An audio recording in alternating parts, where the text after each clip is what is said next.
Hey guys, Paul from Ashen Phoenix. It is new comic book day for the week of November 3rd. We're going to get started right now. This episode brought to you by Paul and Tim Do a Thing. We do a thing. Yeah. You can find it up there. Yeah. Hey guys, it's Tim from Capes and Scowls and Paul and Tim Do a Thing and Team Ashen and the comic book store and several thousand other places. Let's talk about some trades. We have Outcast, the complete compendium. It is every issue. It's like 1 to 48. Pretty heavy. Probably couldn't kill a man with it, Donald. Haunt of Fear, Volume 1. This is part of the EC Archives. This stuff is awesome. If you want to see some horror that created the comic code, it's right here. Speaking of horror, we got Daphne Byrne. This is part of the Hill House books. Very creepy imagery on that one. Children of the Atom, Volume 1. I hate the X-Men, I'm sorry. Here's a fun one. Porn basket. I don't know. But porn basket. A porn basket, Paul. Basket of porn. I guess. Basket, Paul. Girls. That was bad. DC. No, that's what That was bad. No, I heard it in my head. I was like, ooh. And then I made it my own. DC Girls Unite. This is a bunch of those smaller digest novels. This will include Justice League Unlimited, Batman Adventures, Supergirl, and Batgirl individual stories. Pretty cool. I think we've talked about all of those on here. We have the Eisner winner for Best Digital Comic, Friday, Book 1, the first day of Christmas. It's a Brubaker book, so it's probably amazing. Critical Role, The Mighty Nine Origins hardcover. All the role-playing. Joker, Volume 1. This is the new series. Very creepy. Really creepy stuff between him and James Gordon. American Vampire, 1976 hardcover. I don't know, do a lot of people read that book still? I have no idea. I don't either. I like that Snyder's still doing it. It's not like he passed it off to anybody. Batman, this is a new number 1 as far as the trades are concerned. And this starts at issue 85. So this is the start of Tinian, I think. Right? Sounds Yes. right. So it makes sense for it to be a new number 1. And then finally, I got Volume 4 of Die. I feel like this came out last week. Did we just get it this week? Hey, I don't know. None of that matters. Die is finally concluded, so you can read that all your role-playing needs. Boom. First up, we have the Me You Love in the Dark, issue number 4. Oh, man. This took a turn. You always knew that something malevolent was happening in this story and in this book, and we get that here. It has been weeks. She has still not left the house. And you really start to see some friction between her and the thing that we still don't quite know what it is in the house. And it all comes to a head. Next issue, I believe, is the last issue. So I'm really excited to see where this goes because, man, it has been an amazing series so far. This is definitely one of my favorite minis this year. It's been like this, and Erratic is probably like my absolute favorites. I definitely want to read this again once it's done, so we have it all in one book. So expect a trade review of this, but this is really good. I can't wait for the end. All right, guys. First up, I've got Silver Coin, issue 6. This book is still anthology horror, and it is still amazing. It is featuring Michael Walsh's art again. This time it's written by Joshua Williamson, which is really cool.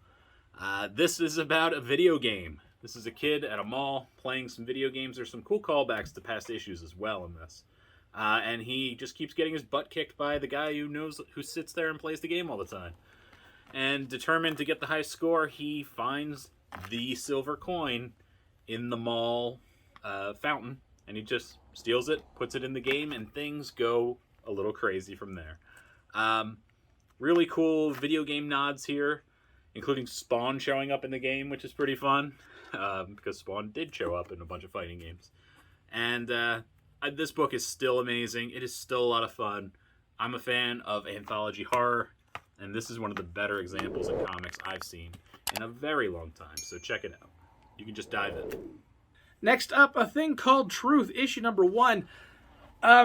So the basic idea of this story is you have a scientist who has come up with a thing that could end a horrible disease and really change the world. And her company screws her out of that, and she is kind of on a quest to get it back. I think that's what is supposed to be here. The problem is it just doesn't feel like it gives you all of that. I think this is one of those books where you really kind of have to read the preview guide to get to understand what it is, and I don't know. I don't know what I just said might not actually be the story that we're going to get. It does have kind of a Thelma and Louise kind of feel to it, but we don't know how we got there. We don't know where we're going yet, and I don't know if the book gave me everything I need from it. Interesting read. The art is really well done. The writing is good. It's just, like I said, sometimes with an Image book, you don't quite get everything you need to sink your teeth into on the first issue. All right, next up for me, we got Dark Knights of Steel. Paul's asleep. Dark Knights of Steel. This is a pretty cool take on Superman's mythos taking place in medieval times, with all the DC characters being kind of wacky and medieval. The obvious one is Harley Quinn is a Harlequin. And Batman, Bruce Wayne, is a knight. He's a Dark Knight. And him and the Robins go out and they're protecting the House of L, which is Superman and his parents, who, in this version, they shoot out of the rocket and head to Earth. And he is born here. And they are protected by the Batman family. Pretty cool stuff happens. It takes some wild turns you wouldn't expect, but it's Tom Taylor. Tom Taylor, really good. He gets in there and does some wacky stuff in the best of ways. And I really enjoyed this. So I'm curious to see where it goes. And just, it ended on such a cool note. This might be one you should definitely be picking up. What is my pick of the week? It is The Human Target, issue number 1. I don't know what it is about Tom King. When you get like a 12-issue maxi, somebody's dying. Somebody's dying, or somebody's potentially going to die. Christopher Chance, in this case, might die. Anybody who knows who the Human Target is, he's Christopher Chase, right? Christopher Chance. He is the person that you hire when you think you're going to be shot and killed, because he's going to take that bullet for you. He's going to pretend to be you and kind of suss out who is trying to kill you. Someone tries to kill Lex Luthor and misses. And missed well enough to take out Chris Chance. And now he has to kind of figure out who is trying to kill him before he dies. And the writing has been fantastic on this. The art is really, really interesting. You have this kind of noir look to it, and it's also very narrated in a similar sense. So it's definitely a very different kind of feel on even Tom King's work. But this has been a great issue, and I can't wait to read more. And like I said, he has a habit of taking a character that a lot of people just didn't care about, or really, they weren't really in the forefront of what's going on, and he has a habit of making that front and center in a book. So definitely grab this. All right, time for my pick of the week. Paul, what's my pick of the week? I have no idea. Oh, he woke up for that. It is Knighted from AWA. I love AWA. Greg Hurwitz, Mark Texera, who's been in the business forever, Brian Reber. This is the story of a world where there's not too many superheroes. There was a plague that gave about 5% of people some powers, so it's kind of like the X-Men mutant thing going on. But there's only one actual vigilante, and we are following a lovable loser who is not having a good day. He works at the police station, and he works with the police in an accounting kind of way, and he in a tech kind of way as well. So he's really just not having a good day. He gets mugged. There's a little bit more to that, but I won't give it all away.